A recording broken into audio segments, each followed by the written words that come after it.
하나님께서는 아브라함에게 네가 반드시 크고 강한 나라를 이룰 것이며 땅 위에 있는 나라마다 그로 말미암아 복을 받게 될 것이다 라는 약속을 직접 해주시면서 이어서 또 이렇게도 말씀하셨어요. 내가 아브라함을 선택한 것은 그가 자식들과 자손을 잘 가르쳐서 나에게 순종하게 하고 옳고 바른 일을 하도록 가르치라는 뜻에서 한 것이다. 그의 자손이 아브라함에게 배운 대로 하면 나는 아브라함에게 약속한 대로 다 이루어주겠다 라고 하나님께서 말씀하셨죠. 자, 하나님께서 이처럼 아주 분명한 약속을 주셨으니 이제 아브라함이 할 일은 무엇이겠습니까? 주님의 약속을 믿고 순종하며 기다리는 것이겠죠. 그런데 오늘 말씀 속에 우리가 보았던 아브라함의 모습은 어땠나요? 그는 그러지 못했습니다. 먼저 그는 일단 네겝으로 이동해서 가데스와 술 사이에 거주하다가 다시 이방 땅인 그랄로 가서 잠시 정착하게 되는데요. 그런데 그곳에서 아브라함은 그랄 왕 아비멜렉에게 자신의 아내 사라를 자기 누이라고 속이는 죄를 저지르고 맙니다. 아브라함의 이런 비겁한 속임수는 처음이 아니었다는 거 여러분 다 알고 계실 텐데요. 과거에 기근을 피해 그가 이집트에 갔을 때도 그는 그 이집트 땅에 도착하기도 전에 아내 사라에게 오늘 이야기했던 것처럼 이집트에 도착하게 되면 당신은 내 아내가 아니라 누이라고 말해달라고 부탁을 직접 한 적이 있어요. 그는 그때 뭐라고 했냐면 사람들이 당신이 내 아내라는 것을 알면 나는 죽이고 당신을 살릴 테니 그러니까 꼭 누이라고 해달라고 부탁을 했죠.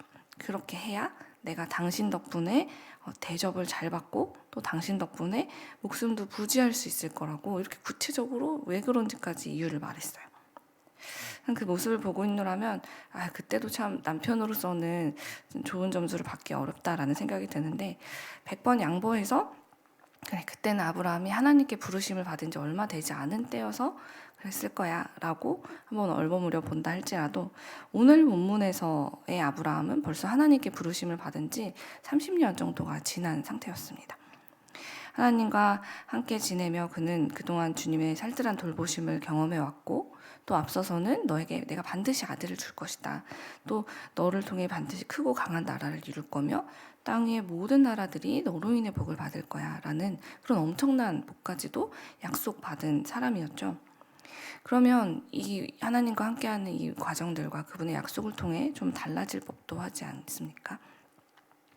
그러나 그는 여전히 하나님께서 주신 그분의 약속을 믿지 못했습니다.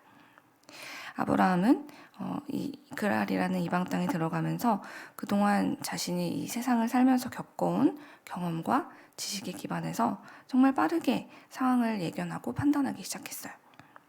그리고는 11절에 기록되었듯이 이곳 그랄 지역 사람들은 이방인이라서 하나님을 두려워하지 않을 거야. 그러니 내 아내를 또 뺏으려 하겠지.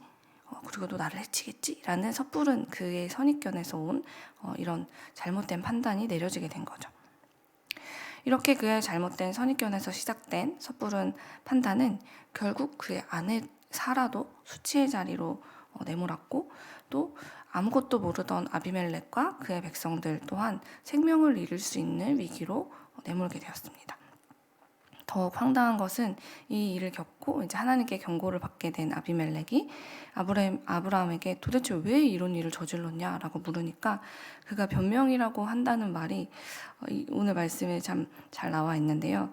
이런 이야기를 하는 거예요. 사실대로 말씀드리면 정말 정확히 팩트만 말하자면 제가 제 아내가 제 누이라고 한 거는 완전히 틀린 말은 아니에요. 아내는 나와 어머니만 다른 이복 누이거든요. 그러니까 틀린 말은 아니죠. 라면서 우리를 왜 속였어? 라고 하는 그 왕에게 엄밀히 말하면 이복 누이니까 속인 건 아니에요. 라고 아주 비겁하게 자기를 또 변명하고 있는 걸 볼 수 있어요. 저는 자기의 안위를 위해서 자기의 목숨을 지키기 위해서 이렇게까지 비겁해지는 아브라함을 보면서 처음에는 아니 어떻게 하나님께 직접 약속을 받았다는 사람이 이렇게까지 하지? 한 번도 아니고 그것도 두 번이나 이렇게 이런 모습은 좀 너무 부끄럽지 않나? 같은 하나님을 믿는 사람으로서 내가 너무 부끄럽다. 내가 숨고 싶을 지경이야 라는 생각을 했었는데요.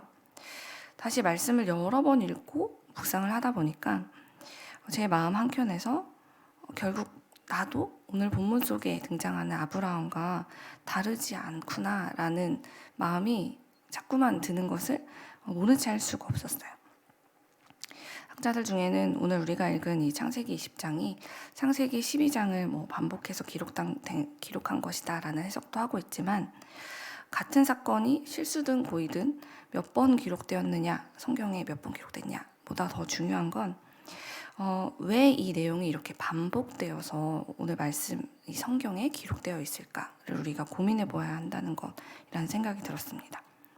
사실 이렇게 반복되고 있는 이 내용이 이 믿음의 후손들이 보고 본받을 만한 대단한 교훈적인 내용도 아니고, 아브라함 개인에게는 정말 숨기고 싶을 만큼 굉장히 수치스러운 일이었을 텐데 성경은 왜 이 내용을 또다시 우리에게 보여주고자 했을까를 곰곰이 생각해 보니, 아마도 하나님께서는 이 본문을 통해서 우리에게 이렇게 말씀하시고 싶으신 것 같았어요.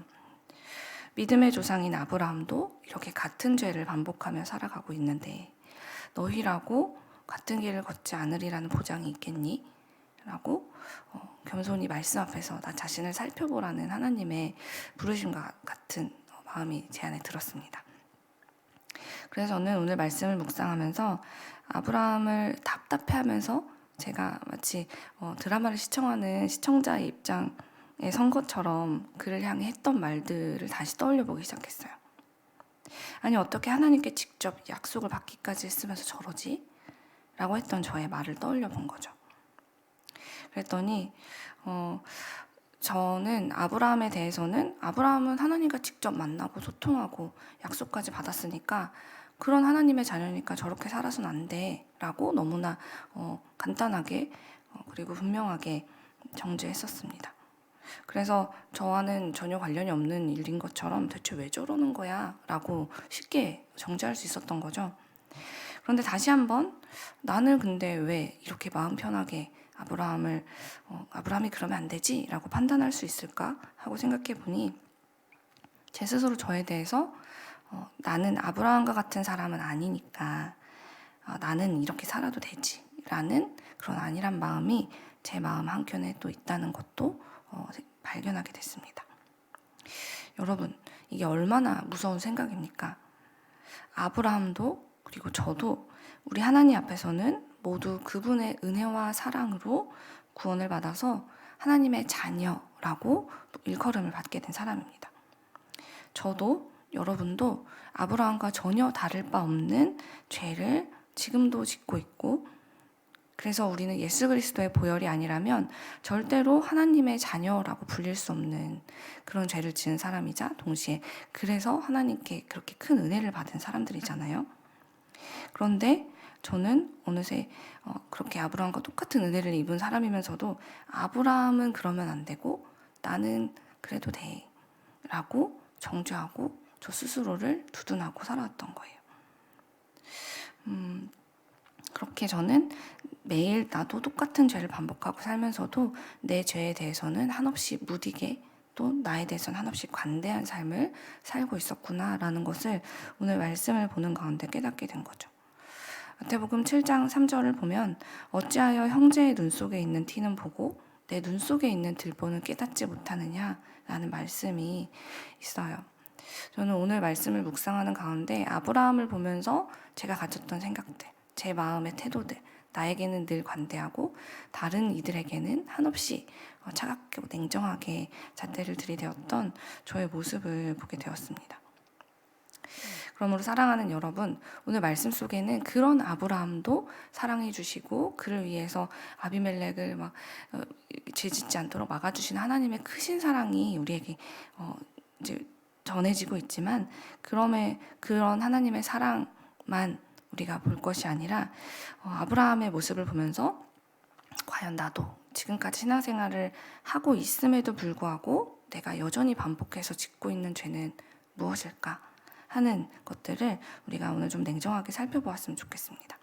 내가 자꾸만 그 죄를 반복해서 지으며 살고 있다는 것은 내 마음속에서 그 죄를 티끌처럼 가볍게 여기는 잘못된 태도가 있기 때문이 아닐까 하는 마음이 제 안에 있기 때문이에요. 그래서 우리가 내가 내 죄를 가볍게 여기는 게 뭐 그리 큰 문제일까라는 생각이 들 수도 있겠지만, 나의 그 죄는 나에게만 영향을 끼치는 것이 아니라 오늘 아브라함이 했던 것처럼 사라를, 그리고 아비멜렉과 그의 백성들을 어려움 속으로 몰고 가기 때문에 우리의 죄는 곧 나의 문제가 아니라 나와 함께 살아가고 있는 이들에게까지 큰 아픔과 피해로 이어질 수 있다는 것을 기억하면서 우리가 반복하고 있는 죄를 찾아내고 또 그 죄를 어떻게 대하고 있는지 내 마음을 돌아보아야만 하는 것이죠. 그러므로 나의 죄에 대한 내 가벼운 판단과 선입견들이 더 큰 죄로 이어지지 않도록 지금처럼 여러분 매일 하루를 시작할 때마다 우리 주님의 말씀을 더 깊이 묵상하는 여러분이 되시기를 간절히 소망합니다. 하나님의 말씀을 깊이 묵상할 때 우리는 내가 가진 생각이 하나님의 뜻과 같은 방향을 향해 가고 있는가를 그제서야 발견할 수 있기 때문이죠.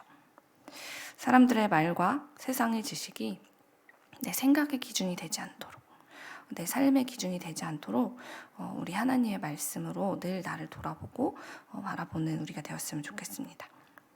우리는 너무 바쁘고 고된 인생을 사느라, 그 일상을 사느라 너무나 자주 내가 누구인지, 무엇을 위해 이 땅에 보내심을 받았는지 잊고 살 때가 참 많이 있습니다. 그래서 매번 같은 죄를 반복하기도 하고 또 세상 사람들과 똑같이 살면서 그런 죄와 실수를 반복하며 살아가고 있죠. 그래서 하나님 앞에서 이렇게 가만히 서서 세상에 물들어버린 내 생각과 말과 행동을 가만히 분별해내는 시간이 우리에게는 꼭 필요합니다.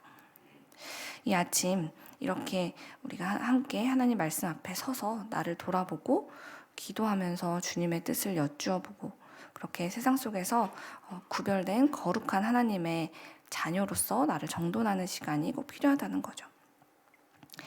사랑하는 여러분, 하나님께서는 우리를 빛으로 부르셨습니다.